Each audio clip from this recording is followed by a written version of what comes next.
কক্সবাজারের রামু দক্ষিণ মিঠাছড়িতে প্রবাসী ও নিরীহ দিনমজুর পরিবারের বন্দোবস্তি জায়গা দখল চেষ্টার অভিযোগ উঠেছে চিহ্নিত ভূমিদস্যু চক্রের বিরুদ্ধে।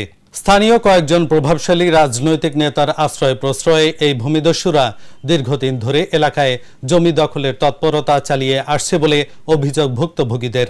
তারা জানায়, বৈধ কাগজপত্র থাকার পরও একদল ভূমিদস্যু নানা কৌশলে জায়গাটি দখলের চেষ্টা চালিয়ে যাচ্ছে। পরে ভুক্তভোগীরা রামু থানায় লিখিত অভিযোগ দায়ের করেছেন। অভিযোগের পরিপ্রেক্ষিতে পুলিশ উভয় পক্ষকে থানায় ডেকে সালিশ করে। বৈঠকে প্রবাসী পরিবারের সদস্যরা তাদের সকল বৈধ কাগজপত্র উপস্থাপন করেন। তবে অভিযুক্ত ভূমিদস্যুরা কোনো ধরনের দলিল বা নথিপত্র দেখাতে ব্যর্থ হন। বৈধ প্রমাণ দিতে না পারায় তারা বিচার না মেনে থানা ত্যাগ করে। পরবর্তীতে জমিটি দখলে নিতে নানান পায়তারা শুরু করে অভিযুক্ত আব্দুল করিম গং।